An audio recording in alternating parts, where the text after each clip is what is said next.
Нийтийн биеийн тамирын спортыг дэмжих үндэсний хөтөлбөрийн хүрээнд уурхайчдын дунд жил болгон уламжлал болон зохиогддог нүүрсний уурхайчдын спортикад өнөөдөр буян тухай зохицолборт нээлттэй.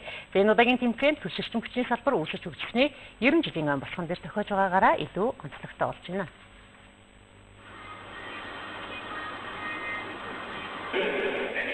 Монгол улсын гал голомтыг сахин эрчим хүчийг бадрааж байдаг Монголын уурхайчд уламжлалт спортын наадмаа өнөөдөр эхлүүллээ. Тэмцээний ерөнхий зохион байгуулагчаар Эрдэнэ соёлын эрчим хүчний яам оролцож байгаа бол хамтран зохион байгуулагчаар Адуун чулуун Glodgers Group хүннөр ресурс ажиллаж уурхайчдынхаа эрүүл мэндэд анхааран спортын төрлөөр хүч тэнцээ өрсөлдүүлэхээр болсон байна.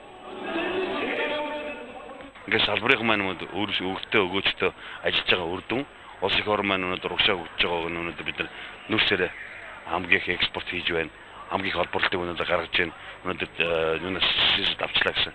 Энэ олон сая үзүүлэлтүүд байгаа. Нүүрс холбоорлдог салбар байсан бол одоо нүүрсийг боловсруулах, нүүрсээс төрөв бүрийн нэмэгдсэн гэсэн бүтээгдэхүүн гаргаа авахын том зорилттой тавина.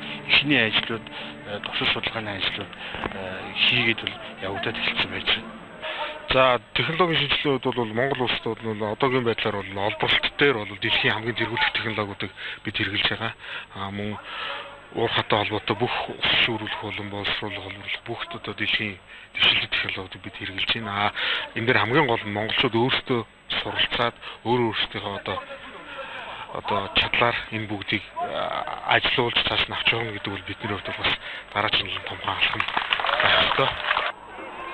Энэ удаагийн тэмцээнд нүүрсний салбарт үйл ажиллагаа явуулдаг 10 гаруй аж ахуйн нэгжийн 25 багаас бүрдсэн 400 орчим тамирчид оролцож байгаа нь жил ирэх тусам цар хүрээгээ өргөнөөр хамарч байгаагийн илрэх юм а. Уурхайчид сагсан бөмбөг, гар бөмбөг, шатар, ширээний тенс, бильярд зэрэг олон төрлөөр 3 өдрийн турш хүч чадал авахал самбаагаа сорно. Бид нар болохоор 5 төрлөөр тавуулангаар нь оролцож байгаа. 5 баг тусдаа бүрэлдэхүүнээр гаргаад тодорхой хэмжээний бэлтгэлийг бол хийсэн. Тэгээ яг гэхдээ мэрэгжлийн бус хүмүүс байгаа болохоор тэр бүрээр бас амжилт гаргаад ажиллаж чадахгүй байна.